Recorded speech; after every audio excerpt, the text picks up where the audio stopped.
Being a cuck today is about as frowned upon as being a gay person is in the 1900s. DB9 Media presents The Psychology of a Cuck. No one's really coming out of the closet to the world shouting, "My wife gets fucked," and I for one love to watch.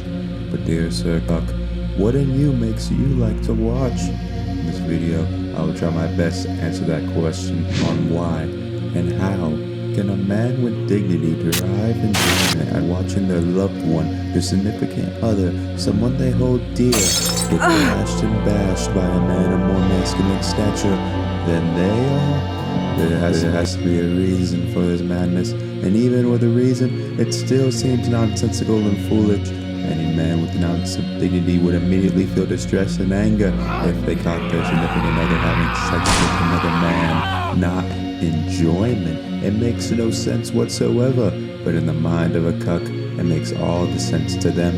And in this video, I will try my best to make sense of this. As with any kink or strange matter that evokes enjoyment, there is a psychology to what we deem to be the act of cuckolding. Let us dive deep into the reasoning behind this madness.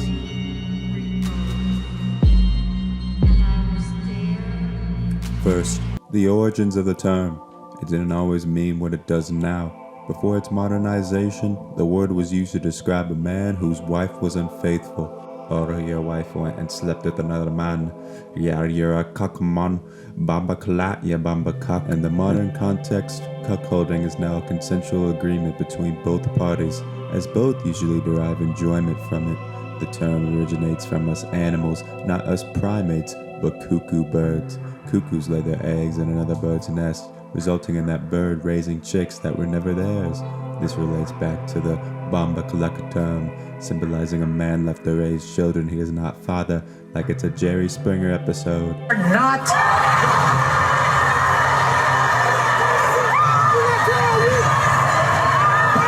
The present term now describes an individual whose jack in the penis stock grows a bit by the sight of their partner being sexually active with someone else. It usually involves a perception of the act, whether through photos, sexting messages, or videos depicting it. Cuck audiobooks, I guess, aren't as popular. Unlike lifestyles such as swinging or open relationships, cucks don't allow themselves to participate in the act, preferring to be passive observers. They just sit and watch. When we think of cucks, we immediately associate to men, but there are also female equivalents, known as cuck queens, who enjoy flicking their cuck queen bean to another man being beans on with another woman. Jacking the beans on, jacking the beans on. Common is cuckoldry. It's not like cucks are coming from the woodwork spreading word to the world of the not so popular lifestyle. So we cannot answer with objectives, we can assume with estimates.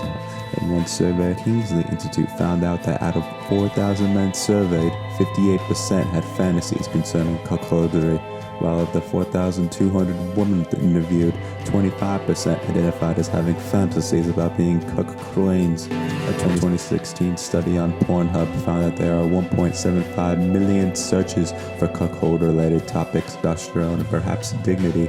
I can only assume these search results will continue to rise. Apparently, there's more to it than it meets the eye in cuckoldry. Different types exist, such as hot wifing, where a man watches his partner with someone else and collects non-participation trophies. Dr. Jason LaMilla, the BB9 Media proclaimed Carl Jung of sex, states that in cuckoldry, there's a hold on. I'm just gonna explain cuckolding versus hot wifing with the song so you can get the picture. The word beta is associated with insult and weakness. The cuck, however, embraces the title of beta, letting their partner ride the alpha experience. So, what's the eternal reasoning behind the cuck? What in the psychology draws them to a lifestyle unfathomable to most? There's not a single broad answer that applies to every cuck, but several factors may contribute to the living of this cuck existence. Did they choose the cuck life, or did it choose them? Let's go off. first potential reason is compersion, a term which means to take joy in somebody else's pleasure. Sex is pleasure, and the man may not feel they offer enough pleasure to satisfy the one they love. Pleasure equates to happiness, and they want their loved one to be happy, to be pleasured. So like a valiant, noble husband, they give their significant other to a man with more capability to evoke pleasure, so their wife can be happier. The sacrifice of his pride for the sake of his wife's happiness. Question: is that to be more prideful love or be ashamed? The reasons for compersion could be a severe erectile dysfunction, a micropenis, or just being unfit to use that work tool effectively. So if your sex problem is broke, then you fix it. But if you can't use your tool for the fix, then you look for someone to fix it. So they find someone who's operable and watch as they operate. But the micropenis disease is clinical, affecting only 0.6% of men. But to those it affects, it's like playing Dark Souls for the first time as a deprived. You either have some masochistic tendencies tied to humiliation and degradation as a coping mechanism, or you just try your best to make it work. Eventually, after many of undesired experiences, you may say, fuck this shit, and switch to a different build. But micropenis man can't just switch to different builds. Of course, compersion isn't the only link in the chain of cuckolding, as there are other links as well. Another factor could be that cuckolding serves as an established safe zone for exploring one's sexuality.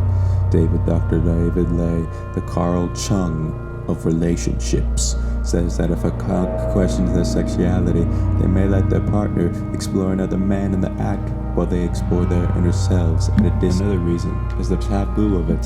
While society says no, Martha Daniels says, it's telling me no, but my body is telling me yes. It takes pleasure in what most condemn. Society instills in us an absolute loathing of infidelity and cheating, so it's beyond comprehension for many to see cuckolding as something not to condemn. But the existence of this stigma can make some gravitate towards it, as doing what is wrong can feel so right in ways that it makes you feel. That is the taboo attraction. Another reason could be cannibalism, I don't know how to say it, which aligns more with hot wifing more than cuckolding. Cannibalism is basically that ego-driven type of cucking. It's about taking pride in showing off your partner to others. This is often the primary factor of attraction for cuck queens, as in, look how well my stallion performs. I bet you wish you had a horse like this, but no, you only get ponies. Of course, many more possible explanations exist for the gravitation towards the cuck lifestyle, but I believe these are some of the most prominent. So whether positive or negative, these are pros and cons to this matter. Cuckoldry can be beneficial for any individual who's in a situation where they cannot provide pleasure to their partner due to limitations. Others may see cuckolding as a powerless move for those who lack control in their relationship. But to the men who cannot provide that control through sex, they gain control by allowing another man to do it. In the cuck's eyes, they are taking back control. Cuckoldry can be enjoyable for both parties, believe it or not, but in my opinion, if you're going to practice it, know that you'll be walking a fine line between cucking and infidelity. You could give your significant other leverage to leave the relationship with you as you stabilize your established relationship's foundation once they experience someone else. If you're in a cuckolding relationship and realize it isn't for you, you can't reverse the damage once it's started. Your partner could feel it's meant for her and make you even go behind your back, brought in more relational issues. For any couple considering this, they must have an extensive internal discussion about the possibilities and weigh the benefits against the negatives, Well, that wraps up this video. I hope I have elaborated on the psychology of cuckolding for you. Playing UFC 4 today when her bowler came over, and right as I was about to turn it off and put on some music for them, her bowl said he wanted to play a few games. I got her bowl a drink and gave him my spot on the big gaming chair I have. I sat on the ground. He was really good at the game and beat me every time he played.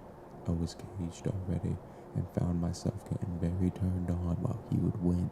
My girlfriend was sitting on her bull's lap while he played and kept cheering him on to beat me up in the game. I loved it, and before I knew it, he had beat me 20 times in a row and I had not won a single fight. My girlfriend made a comment after a brutal knockout loss in the game that he would probably do that to you in real life too, and I just responded with, I know he would. After we finished, I watched as he fucked my girlfriend in our bed. I came so hard, and I know they both definitely enjoyed it more after the humiliating gaming session.